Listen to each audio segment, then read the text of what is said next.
So sir ఇల్లు కొనాలంటే ముందుగా చూసుకోవాల్సిన అంశాలు ఏముంటాయి సార్? ఓకే అండి, అంటే ప్రధానంగా ఇల్లు కొనాలనుకున్నప్పుడు అంటే అది కొత్త ఇల్లా పాత ఇల్లా? అవును. సో కొత్తది అయితేనేమో ప్రధానంగా మనం చూసుకోవాల్సింది ఎవరైతే అమ్ముతున్న పర్సన్ ఉన్నాడో అమ్మే పర్సన్కి సంబంధించిందే ఈ ప్రాపర్టీ కాదా. చాలామంది కొత్తగా అమ్మే వాళ్ళు ఎట్లుంటారంటే డెవలపర్స్ అయి ఉంటారు. డెవలపర్స్ వేరు, ఆ ల్యాండ్ ఓనర్ వేరు. సో అమ్మే పర్సన్కు ఆ ల్యాండ్ ఓనర్కు రిలేషన్ ఉంటుంది, కానీ అమ్ముతున్న పర్సను మనకు డైరెక్ట్ రిజిస్ట్రేషన్ చేయలేడు. ఖచ్చితంగా మళ్ళీ ల్యాండర్ ఓనర్ తోటే రిజిస్ట్రేషన్ చేయాలి. ఈయనప్పుడు ఏమై ఉంటాడు, ఓన్లీ డెవలపర్ అయినా ఉంటాడు లేదా ఏజీపీఏ హోల్డర్ అయినా ఉంటాడు. సో మనం ఏదైనా అంటే కొత్తదైనా పాతదైనా ఇల్లు తీసుకునేటప్పుడు ముందు మనకు ఎవరైతే అమ్ముతాను వచ్చిన పర్సన్ ఉన్నాడో ఆ పర్సన్కి సంబంధించిన ఆధార్ ప్యాన్ తీసుకోవాలి. అవును. ఏ ప్రాపర్టీ అయితే అమ్ముతా అంటున్నాడో ఆ ప్రాపర్టీకి సంబంధించిన లింక్ డాక్యుమెంట్ అడగాలి. అవును. అమ్ముతా అన్న పర్సన్కే ఈ ప్రాపర్టీకి ఏమైనా రిలేషన్ ఉందా లేదా తెలుస్తుంది మనం. అవును. అమ్ముతా అన్న పర్సన్కు ఈ ప్రాపర్టీకి ఏమి రిలేషన్ లేదనుకోండి, మీరు ఇతని దగ్గర కొనొద్దు. అవును. ఎందుకంటే అది వేరే వాళ్ళ పేరుతో ఉన్నప్పుడు వాళ్ళు రిజిస్ట్రేషన్ చేస్తారు తప్ప ఈయన రిజిస్ట్రేషన్ మనకు చేయలేడు కదా. అవును. కాబట్టి ఖచ్చితంగా మనం ఫస్ట్ లింక్ డాక్యుమెంట్ తీసుకుంటే ఆ లింక్ డాక్యుమెంట్లో ఎవరి పేరు అయితే ఉందో మనకి ఇచ్చిన ఆధార్ ఎవరైతే ఉందో మ్యాచ్ అయితే ఓనర్, కాకపోతే ఓనర్ కాదు, ఈయన ఏజీపీ హోల్డరో లేకపోతే ఏజెంటో అయి ఉంటాడు. సో ఆ క్లారిటీ ముందుగా మనం తెచ్చుకోవాలి. ఆ క్లారిటీ తెచ్చుకున్న తర్వాత ప్రధానంగా డాక్యుమెంట్లు లింక్ డాక్యుమెంట్ పర్ఫెక్ట్గా చూసుకోవాలి. లింక్ డాక్యుమెంట్ చూసుకోవడంతో పాటు సో దీనికి మళ్ళీ లోన్స్ లాంటిది ఏదైనా ఉందా లేదా చూసుకోవాలి. సో ఇంతకు ముందు ఈ ప్రాపర్టీ ఎవరికైనా రిజిస్టర్డ్ అయ్యి ఉంటే అది కూడా ఈ లింకులో ఉంటుంది. అట్లా కాకుండా కొత్తది ఇప్పుడే మనకు డైరెక్ట్ అమ్ముతూ ఉన్నారనుకోండి, ఇప్పుడే అమ్మదానికైతే ఖచ్చితంగా ల్యాండ్ నుంచి ఇప్పుడు హౌస్గా అది కన్వర్ట్ అవుతున్నట్టు దానికి పెద్దగా లింక్ ఉండదు. దానికి ఉన్న లింక్ అంతా కూడా భూమి లింక్ ఉంటుంది. సో ఆ భూమి లింకులో మనకు ఎంత లింక్ ఉంది, ఇది ఒకప్పుడు గవర్నమెంట్కి సంబంధించిన ఆధీనంలో ఆ భూమి ఉంటుంది. ఆ భూమి ఒక ప్రైవేటు వ్యక్తికి బదలాయించబడ్డ రోజు నుంచి ఇప్పటి వరకు ఎక్కడ లింకు తెగకుండా కంపల్సరీ మొత్తం ఆ లింక్ అంతా ఉండాలి. అలా లింక్ అంతా మొత్తం ఉంటే మనకి ఎలాంటి ప్రాబ్లం ఉండదు. అట్లా కాకుండా దాని లింకు ఓ 50 years లింక్ అయి ఉంటే మనకు మాత్రం రిజిస్టర్ చేసే సమయానికి ఒక 30 years లింక్ మాత్రమే ఇస్తానని అనుకోండి, దాని మీద కూడా రిజిస్ట్రేషన్ అవుతుంది, కానీ భవిష్యత్తులో ప్రాబ్లం వచ్చే అవకాశం ఉంటుంది. కాబట్టి మనం ఏం చేయాలా, ఎక్కడ లింకు తెగకుండా డెఫినెట్గా టోటల్ లింక్ తీసుకోవాలి, దాన్ని ఈసీలో చెక్ చేసుకోవాలి, దాని మీద పిటి కేసులు లాంటివి ఏమైనా ఉంటే దాన్ని చెక్ చేసుకోవాలి. ఇవన్నీ క్లియర్గా ఉంటే మీకు ప్రాబ్లం ఉండదు. లేదనుకుంటే చాలా ప్రాబ్లం వచ్చే అవకాశం ఉంటుంది. మీరు ఖచ్చితంగా ముందుగా ఆ ప్రాపర్టీ కొనే ముందు ఈ సర్టిఫికెట్లన్నీ కూడా సెకండ్ ఒపీనియన్కి పంపించాలా. లీగల్గా మనం తీసుకోవాల్సింది ఉంటుంది, అటు వాల్యుయేషన్కి సంబంధించింది పర్ఫెక్ట్గా తీసుకోవాల్సి ఉంటాయి. ఇంకా వీలైతే బ్యాంకు వాళ్ళు చేసే ప్రాసెస్ ఏదైతే ఉంటుందో ఆ ప్రాసెస్ లెక్కన మొత్తం మనం క్లియర్గా చేసుకున్న తర్వాత మనం ఇల్లు తీసుకుంటే ఎలాంటి తలకనుపు ఉండదు.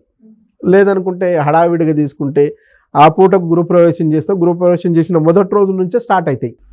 ఇది మా ప్రాపర్టీ, మా ఆడబిడ్డలు సంతకాలు పెట్టలేదనో లేకపోతే మా లింక్ డాక్యుమెంట్ మా దగ్గరే ఉందనో రకరకాల ప్రాబ్లమ్స్ తీసుకొస్తుంటే వాస్తు బాగాలేదు అనుకుంటాం మనం. అవును, వాస్తు బాగాలేకపోవడం కాదు, ఒరిజినల్గా నీకు తీసుకోవడం మంచి ప్రాపర్టీ తీసుకోలేదు కాబట్టి డాక్యుమెంట్స్ కరెక్ట్ లేవు కాబట్టి ఈ తలకాయ నొప్పులు వచ్చే అవకాశం ఉంది. ఇలాంటి అవకాశం ఏది తలకాయ నొప్పులు రాకుండా ఉండాలంటే ముందు డాక్యుమెంటేషన్.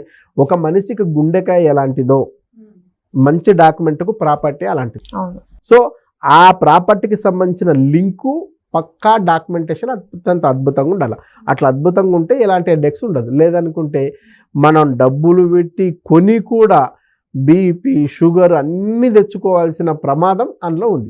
కాబట్టి అటువంటి ప్రమాదాల బారిన పడొద్దు అనుకుంటే డెఫినెట్గా ప్రధానంగా డాక్యుమెంట్స్ అనేది అత్యంత కీలకం. లింక్ డాక్యుమెంట్ పర్ఫెక్ట్గా చూసుకోవాలా, దాన్ని ఈసీలో పర్ఫెక్ట్గా చెక్ చేసుకోవాలా, అంతకుముందు ఎవరున్నారో చూసుకోవాలి, ఆ తర్వాత ట్యాక్సీలు లాంటివి ఏమైనా ఉంటే అది చూసుకోవాలి, అన్నీ కరెక్ట్ చూసుకోవాలా.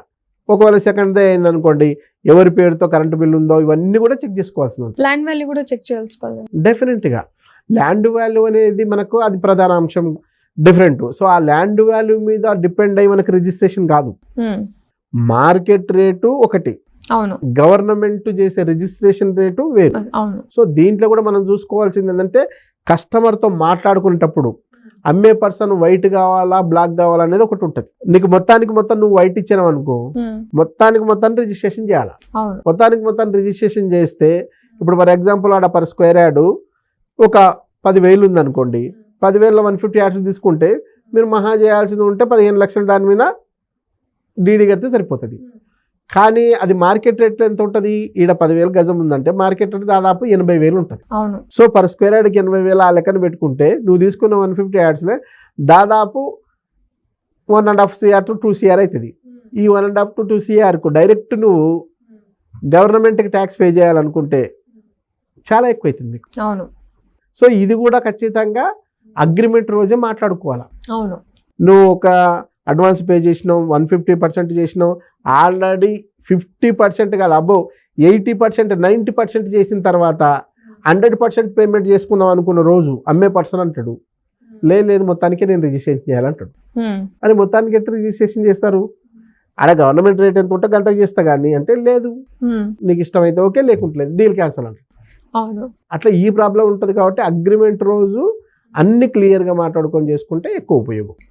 సో దానివల్ల హెడ్ఏక్ లేవద్దు అనుకుంటే డెఫినెట్గా అన్ని సెట్ చేసుకొని అగ్రిమెంట్ రోజే నీట్గా మాట్లాడుకొని అవసరమైతే నీట్గా రాసుకొని కరెక్ట్గా రిజిస్ట్రేషన్కి పోతే ఎలాంటి ప్రాబ్లమ్స్ ఉండవు. Okay, thank you so much. Welcome అండి. సో సార్, ఇల్లు కొనాలంటే ముందుగా చూసుకోవాల్సిన అంశాలు ఏముంటాయి సార్?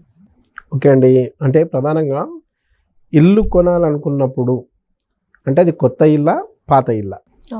సో కొత్తది అయితేనేమో ప్రధానంగా మనం చూసుకోవాల్సింది ఎవరైతే అమ్ముతున్న పర్సన్ ఉన్నాడో అమ్మే పర్సన్కి సంబంధించిందే ఈ ప్రాపర్టీ కాదా.